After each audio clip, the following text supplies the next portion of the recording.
Hello, so I wanted to finally do my part 2 director's vlog for Forsaken Son, now that it is finally out. Yes, after 2 years. Well, the truth is it didn't take 2 solid years to produce it, but it has been 2 years, over 2 years, from that On Being Director part 1 that I made, so it's been a long time. So, as you know, we attempted to do Forsaken Son 2 years ago with a cast of people, and for several reasons, I honestly don't know why. It just kind of fell apart and died, and we came back to school the next year, and everyone in the cast was wondering, well, what happened in the movie? And my co-director and I had kind of just accepted that that movie wasn't meant to be because it didn't come about, and we had such high hopes for it and high expectations. But oh well, it didn't turn out. And that co-director of mine has actually been working on his own film for the past 6 months-ish. I had joked that I could finish his movie with dolls and it would be done way before he had ever finished the movie with people. And then I got to thinking, well, what if I filmed Forsaken Son with dolls? And so that's how the idea to venture on the journey of Forsaken Son for the second time came about, and this time, instead of with a human cast, with a doll cast. Of course, the second time around with Forsaken Son, our second attempt was really just my second attempt. I was going it alone.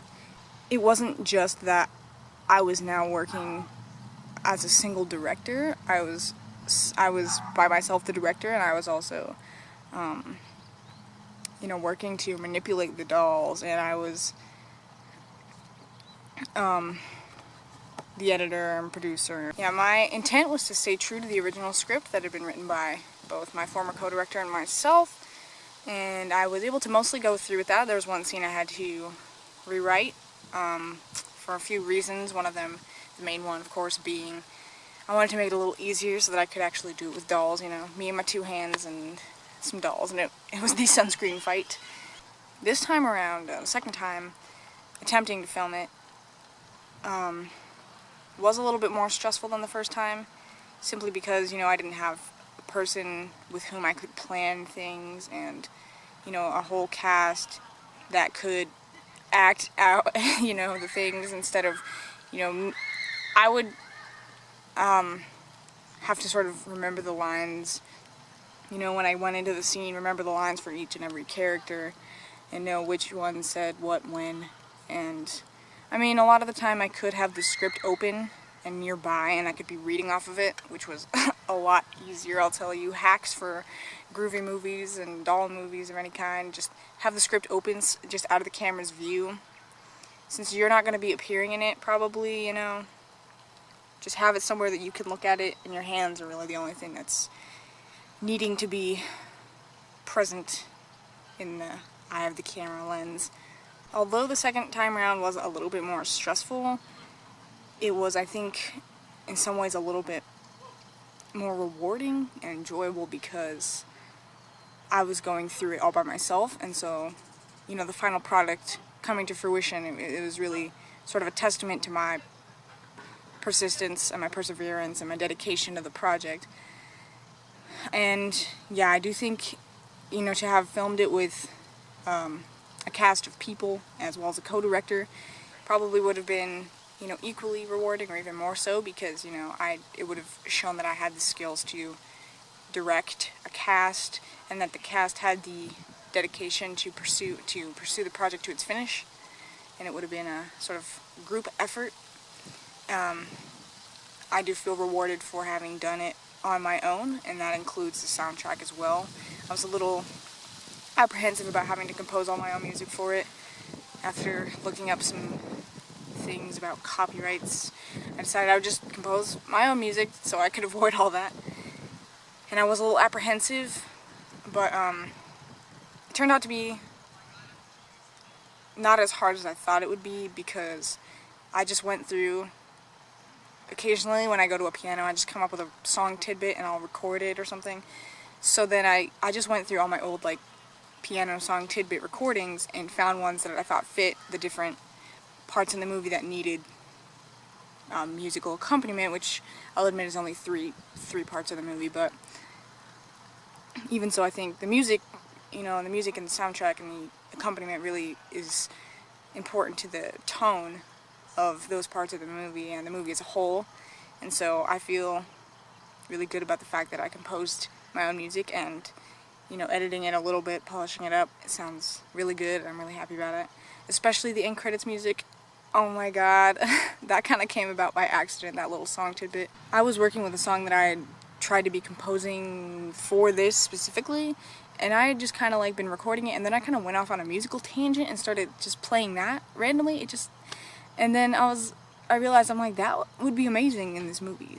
So I'll have a link to the SoundCloud soundtrack of Forsaken Son down in the description, and it's also in the description of the movie itself, which I will either link somewhere up here, I don't even know, or down in the description. The filming process was a bit tedious sometimes and complicated.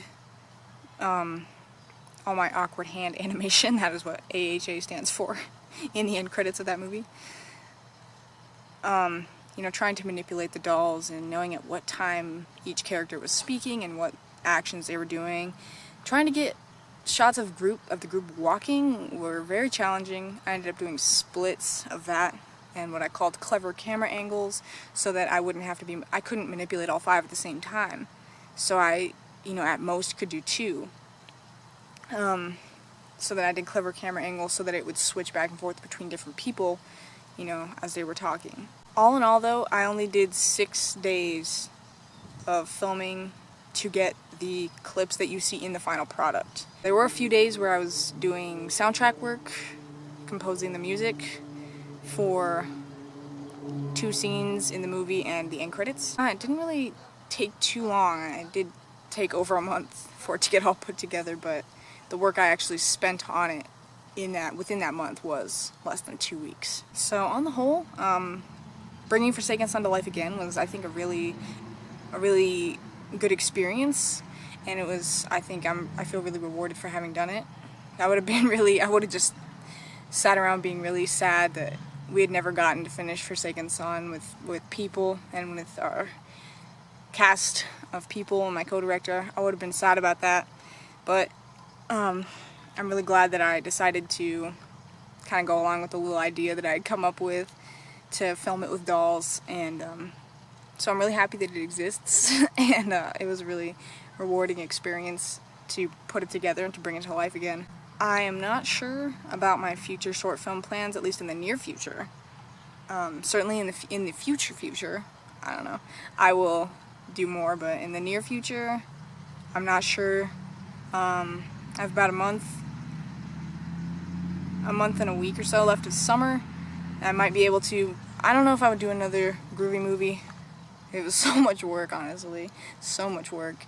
Like I said, it was rewarding in the end, but it was kind of so tiring, personally.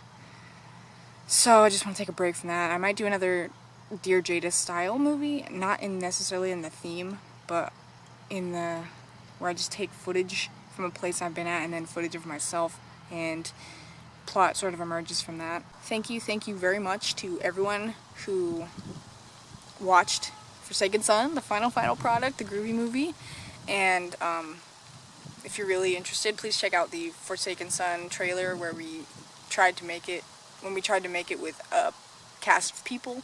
I'll put the link to that trailer that my former co-director made in the description.